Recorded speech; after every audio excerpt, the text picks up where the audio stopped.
আমি বলি, নিজেদের সংস্কার করেছেন কি? ৭১-এ হাজার হাজার লক্ষ লক্ষ মানুষকে হত্যা করেছেন, মুক্তিযোদ্ধাদের হত্যা করেছেন।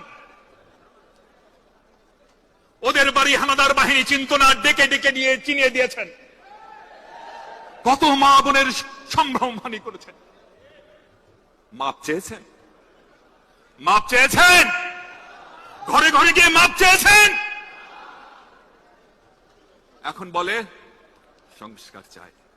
সেদিন ওনাদের আমির সাহেব কদিন আগে একটি পত্রিকার সাক্ষাৎ দিতে গিয়ে বলেছেন ৭১ বলতে ভয় পায়, লজ্জা পায়। বলে ৪৭ থেকে এখন পর্যন্ত আমাদের কর্মকাণ্ডে যদি কেউ কষ্ট পেয়ে থাকেন তার জন্য আমরা দুঃখিত। Is it a matter of if? এদিকে যদির বিষয়। ৭১ সালে যে বাবা মার সামনে তার সন্তানকে হত্যা করেছে, আপনার কি মনে কোনো সংশয় আছে সে বাবার মা কষ্ট পেতেও পারে, নাও পেতে পারে? যে বোনকে, যে তরুণীকে ডেকে নিয়ে যে ক্যাম্পে দিয়ে এসেছেন, দিনের পর দিন সেই তরুণীর উপর পাশবিক অত্যাচার চলেছে। সেই তরুণী যখন সন্তান সদ্ভাবা হলেন তখন সে তরুণী আত্মহত্যা করেছে। বাংলাদেশে এরকম আত্মহত্যাকারী বহু নারী নাম আমরা জানি। আপনার কি ধারণা সেই নারী যিনি আত্মহত্যা করেছেন তিনি কষ্ট পেয়েও আত্মহত্যা করতে পারেন অথবা সুখী হয়েও আত্মহত্যা করতে পারেন? কারণ আপনি ইফ বলেছেন, যদি। ভণ্ডামি এসব ছাড়েন। ৫০ বছর কিন্তু বেশি পুরনো দিন ঘটনা নয়। এই জাতি কিন্তু ডিমেনশিয়ায় ভুগছে না। জাতির সব খেয়াল আছে। জাতির যে দেশই আপনারা চান নাই, যে রাষ্ট্রই আপনারা চান নাই, আপনারা আবার তার সংস্কার চান। আহারে, মনে রাখবেন এ দেশ কিন্তু মুক্তিযুদ্ধের ফসল। আমরা যে আর সৈনিকরা তা বিশ্বাস করি। মনে রাখবেন এ দেশ কিন্তু মুক্তিযুদ্ধের সন্তান। আমরা যে আর সৈনিকরা বিশ্বাস করি। হয়তোবা তোফায়েল আমুর মতো ভুয়া মুক্তিযোদ্ধা যারা ভারতের হোটেলে বসে স্বপ্নের মধ্যে যুদ্ধ করেছেন তেমন মুক্তিযোদ্ধা না।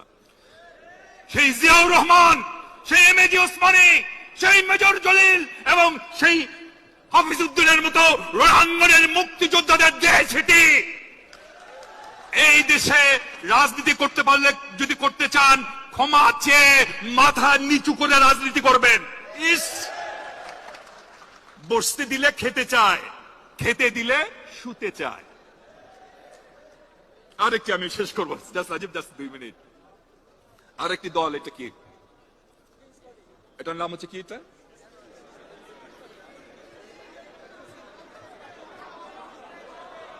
এনসিপি।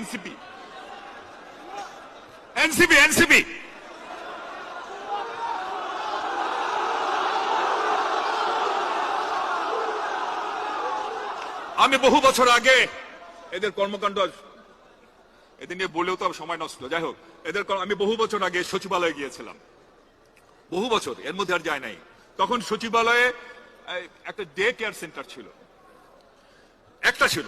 সেই ডে কেয়ার সেন্টারে যারা কর্মজীবী মারা যারা আছেন তারা তাদের সন্তানদের ওখানে রাখতেন, তারা খেলাধুলা করত এবং তারা চাকরি করতেন। এত বছর পর শুনি সচিবালয়ে নাকি প্রতিটা মিনিস্ট্রিতে ডে কেয়ার সেন্টার হয়েছে। সেখানে নাকি বড় বড় বাচ্চারা থাকে এবং শুনে কোন ফাইল যাওয়ার সময় নাকি ওই বড় বড় বাচ্চারা এসে বাধা দেয়। ওই বড় বড় বাচ্চারা নাকি সচিব সাহেবকেও ধমকায়। ছি ছি ছি।